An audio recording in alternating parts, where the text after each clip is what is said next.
Blimey, Charlie's at that time again, it most certainly is. It's Friday, which means it's time to catch up with Van Connor, one of the country's leading film critics, who graces us with his presence each and every Friday by choosing 1, 2, 3 Freeview film recommendations for us to choose between, and I give 3 of my own, so it's 6 movies coming your way, the dirty half dozen, starting with, this is a cracking recommendation, Van, you spotted, not 1, not 2, but all 3 of the Beverly Hills Cop films, starting though today, Beverly Hills Cop. Where can we see this one? And I mean, this is a standalone action comedy classic, I think, this one, a brilliant film.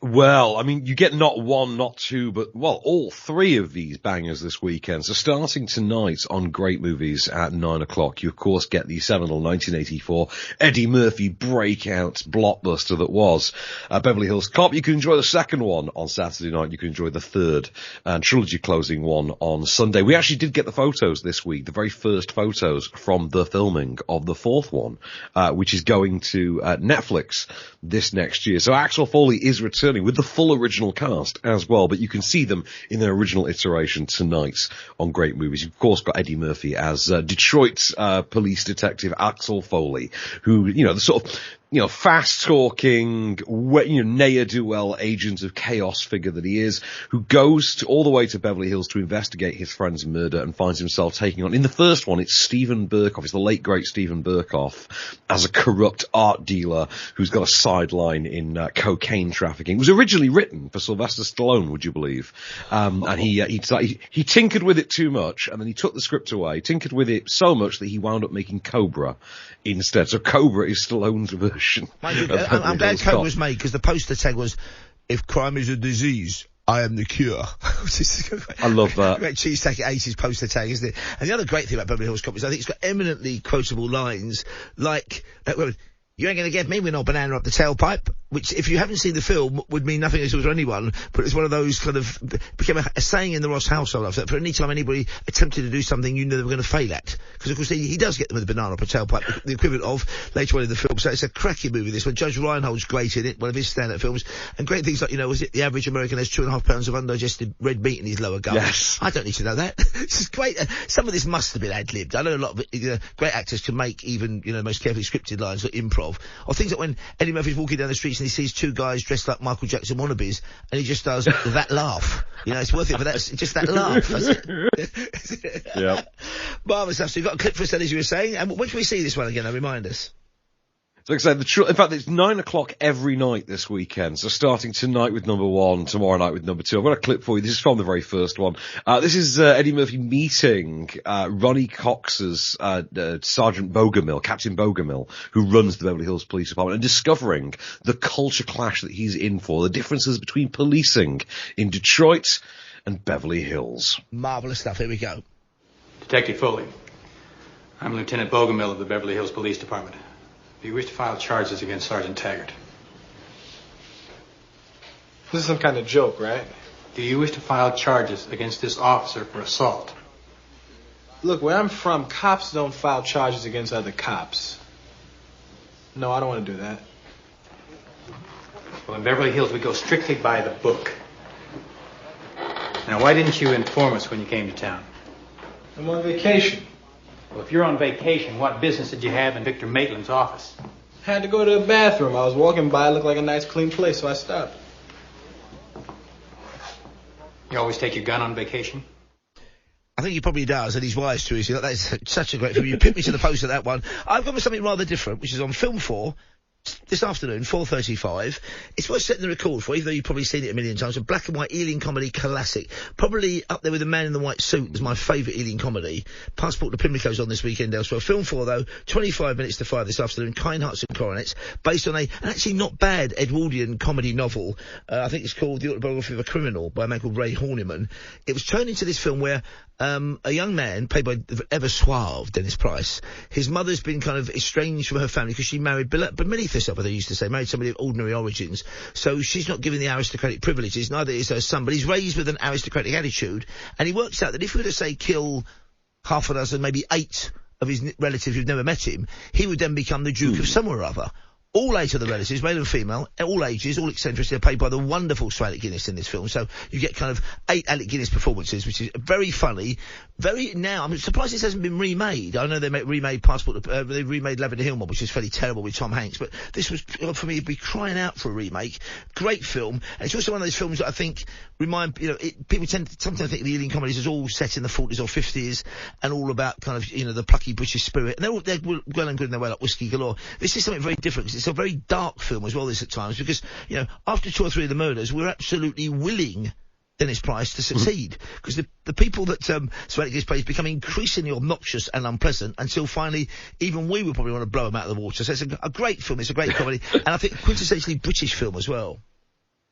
Yes, very much. So like you say, it's a seminal Ealing comedy. I remember doing this as part of the Ealing comedy module when I was at uni doing my film course. This holds up, I think. This has still got a lot of charm even now. And the wonderfully voiced, slightly husky Joan Greenwood. And the end twist, because of course in those days you couldn't allow a murderer to get away with it completely. And there's a fantastic end twist to this film, which I won't, not M. Night Shyamalan, but it's up there with it. It's a great film, 4:35, this afternoon on Film 4. And we've got a little burst of, here is Dennis Price in full suave action. Enjoy. After luncheon, we went out to massacre a few more unfortunate birds. Listen. What is it? I thought I heard something. Like someone running through the bracken. Another poaching ruffian. Come on.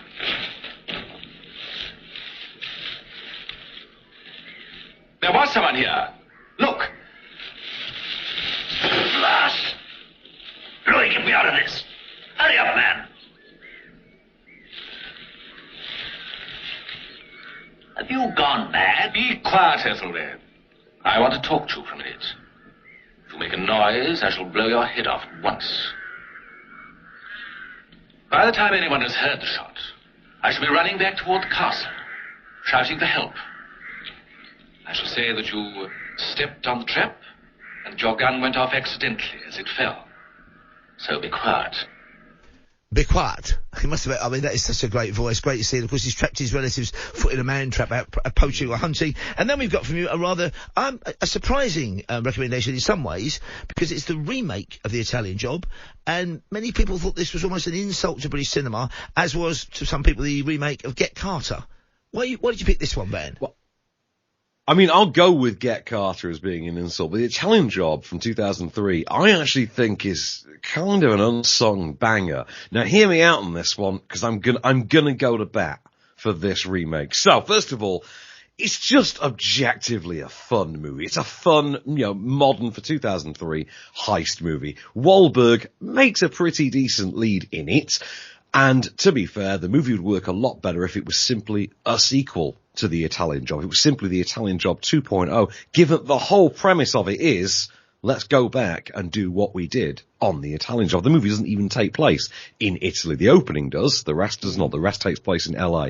So the gist here is you've got a team that initially go on and do a heist in Italy. One of their number goes bad, turns on them, Edward Norton's character of Steve, and they then set out years later to reunite and get revenge. They want to, steal their gold back and avenge one of their murdered number, their mentor, played by Donald Sutherland. Now, if the Donald Sutherland character had simply been a returning Michael Caine, problem solved, the movie works as a sequel.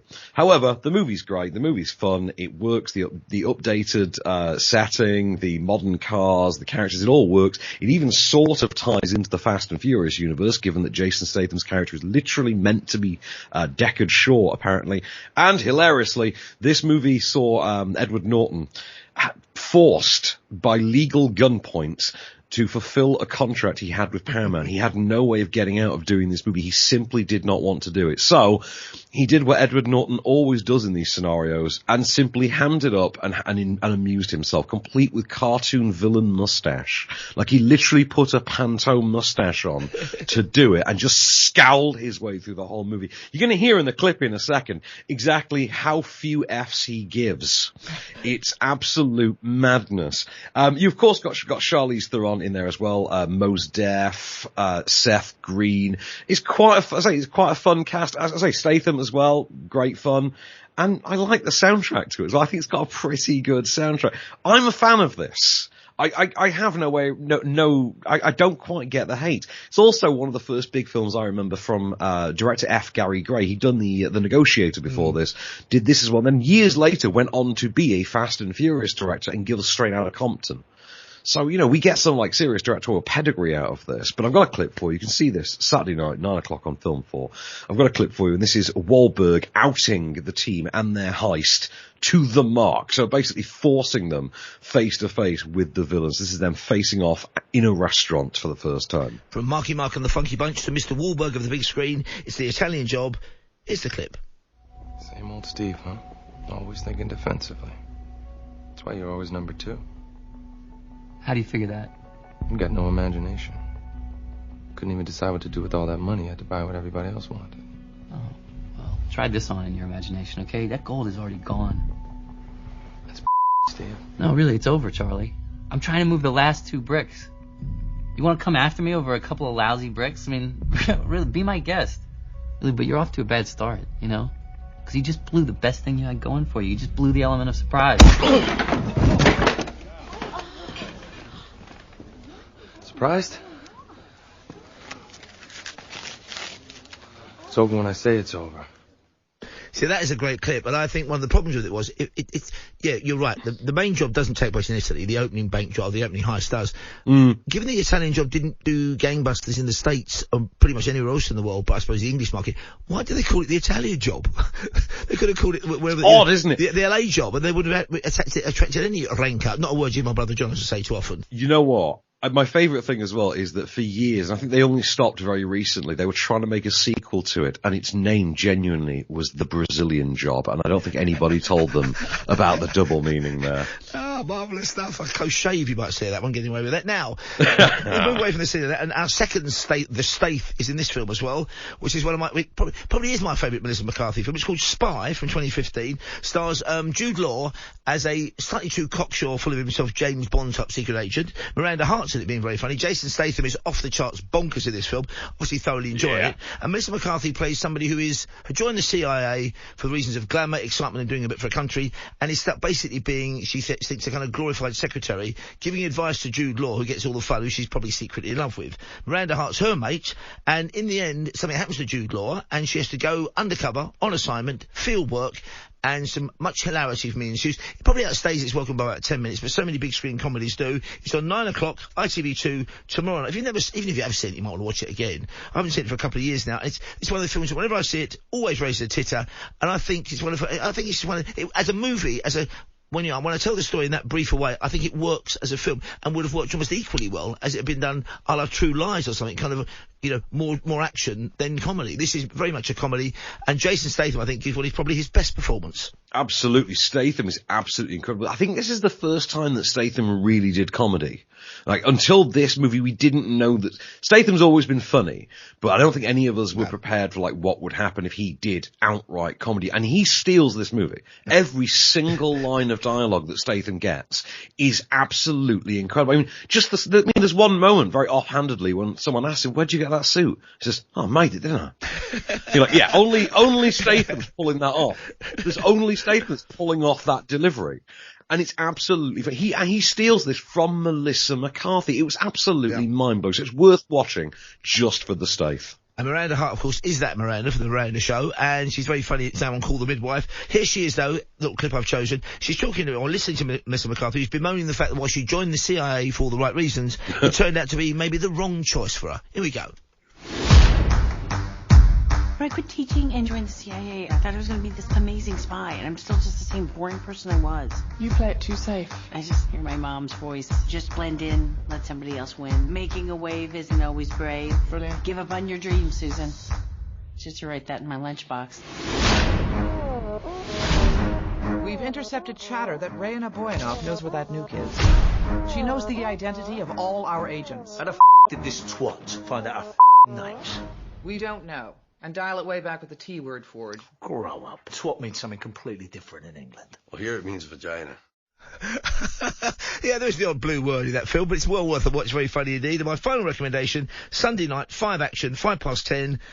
You paid good money to see this, did you? And I think it's because there were very, very few press screenings of the Nicolas Cage 2008, I think it was, supposed action cracker called Bangkok Dangerous. It was directed by the Pang brothers. I think they're twins of it, Dan and Oxide Pang.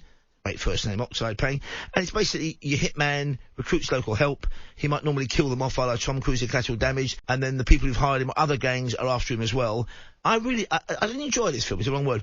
I'm fascinated by it, as with a few films in Nick Cage's career, because it's incredibly slow at times, it's incredibly full of itself and pompous, but they almost have realised they were appearing in something that had all the makings of a 24-carat stone cold, still got the stuffing and giblets in Turkey, but they're all invested in it so thoroughly, I think, this film. Oh, yeah, I mean, this was released during a period where I was at university when this came out, and my friend from uni, Chris Wilson, is the world's biggest Nicolas Cage fan, and we would go and see every single theatrical release of every Nicolas Cage. We'd also watch the crappy direct-to-DVD ones at home. We've seen some dross over the years. We really have. Bear in mind, this opens a year after Next, the Philip K. Dick adaptation he did, which actually wasn't terrible. And then Bangkok Dangerous came out, and I think there was this and Ninja Assassin around the same time, and they were both absolute turkeys.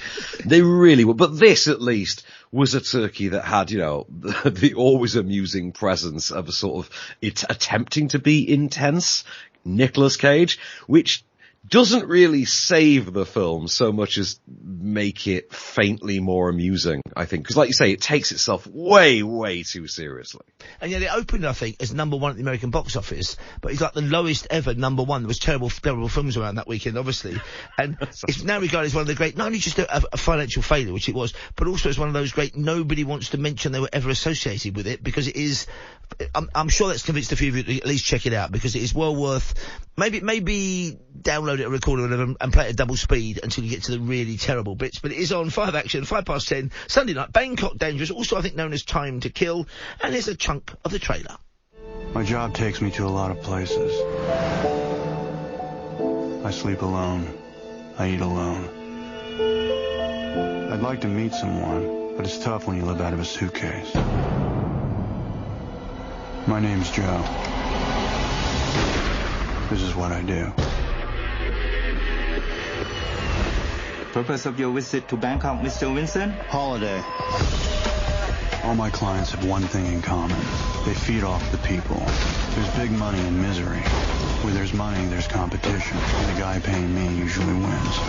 See what's not to love from the trailer? How can they get it so badly wrong? It was even a remake by the Payne brothers of their own successful film that they'd originally done in their own language, was it like? Yeah, anyway, falls at every hurdle, but I'm going to be watching it again Sunday night, or recording it anyway. And what's your final recommendation for us, Van? Being 40 years old, I of course grew up a massive Turtles fan, so of course I'm going with Teenage Mutant Ninja Turtles Out of the Shadows, which is on, that's kind of Heroes in a Half Shell, Turtle Power. It is on, in the perfect tea time spot, it is 7 p.m. on Sunday night on Film 4. This is from 2016. This is the second of what we refer to as the Michael Bay Transformers movies. He didn't direct this. Michael Bay only produced these movies. And in typical Michael Bay fashion, you get Megan Fox as April O'Neil, which sounds like nothing wrong with that. In anyone's book. It does sound like somebody asked a 15-year-old boy, like, who would you cast as? Yeah. And then they just went with the first suggestion. The sequel sees our CG NFL linebacker behaving Turtles, a very strange iteration of the Turtles, teaming up with Arrow star Stephen Amell as Casey Jones, the hockey mask wielding vigilante, who I think in this movie starts out as an armored car delivery guy and, witnesses a turtle attack and then sort of joins the cause. In the sequel, which is way better than the first one, this one actually delves into the mythology of the animated series a bit more, the big, more cosmic mythology.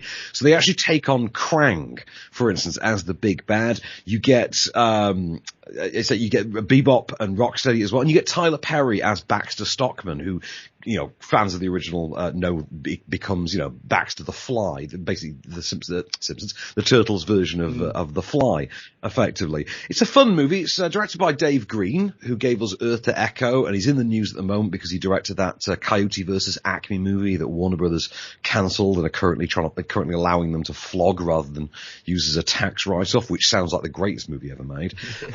This is just really good fun. This is one that really takes a pretty crap first one and expands it into something a lot bigger and a lot more charming with a lot more sort of engaging action. Like I say, Krang, Bebop, Rocksteady, the elements are there in this one. And also, just having Casey Jones, who is the big fan favourite, I think, of the amongst the Turtles fans, really wins this. And having Stephen Amell be the guy to bring that to the screen definitely does it all the goodwill in the world. This was meant to be Amell's big sort of breakout on the film stage whilst starring in Arrow. It didn't quite pan out for him, and so the jury's still out on him actually having a film career, but he has sort of carried on in television. But I think this is a really, really solid sequel. It can be watched without the first one, so you can just watch this straight off. As long as you sort of know what the Turtles are, really, you're good. It's just a Turtles adventure. But good fun. Say, 7 o'clock, Sunday night on Film 4. I've got a clip for you. This is the Turtles about to jump out of an airplane with snowboards.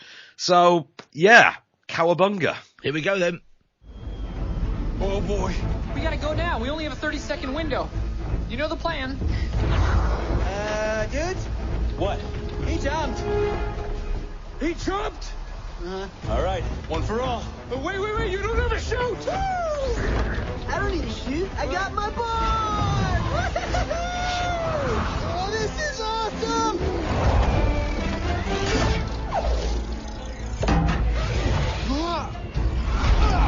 Ouch! Ouch! Ouch! Gotcha! What would Vin Diesel do? No regrets, no fear! Is he coming in kind of fast?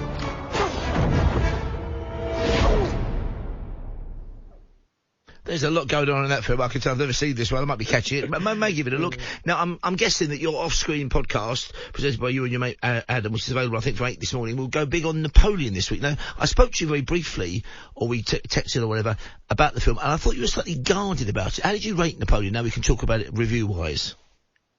Well, I mean, to be honest with you, I think we've got an issue with Napoleon, which is the version that we've got in cinemas. It feels unfinished because noticeably there's very little of the relationship between him and Josephine in it, which seems to be quite an important part about any story of Napoleon. You get very little sense of him as a man. So you get a 3-star movie, but we've got a 4-hour version coming to Apple TV Plus in like a month.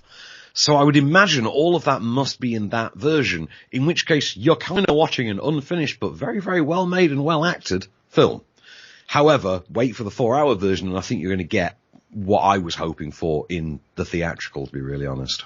Do you think there's maybe an argument now that more and more directors should think of, rather than make a feature film or something as monumental and epic as Napoleon's life, make a mini-series? I don't mean an old-fashioned mini-series, I mean turn it into a series. Do something that, allow themselves 8 hours, if you like, four television hour programs, four 2-hour feature films, for example. I actually do think that, and to be fair, Spielberg would seem to agree with me, because not only is he currently adapting, he and Scorsese are currently making Cape Fear into a full-blown miniseries, but Kubrick's version of Napoleon, that he literally died still trying to develop, Spielberg took over and is apparently now doing that version. We're getting Kubrick's version made by Spielberg as a series, apparently. So he would seem to be ahead of the curve on that one, I think. Because, of course, Spielberg took over AI, didn't he? A Kubrick script that he signed off on, didn't write it all himself, signed off on, but never got to make as well. So, it's great inside knowledge there from our mate Van Connor, of course, and his Freeview film recommendations with me, Paul Ross, live till 5 on talkSPORT and talkRADIO. For the time being, that's a wrap. Cheers, Van. Andy Goldstein and Darren Bent on talkSPORT.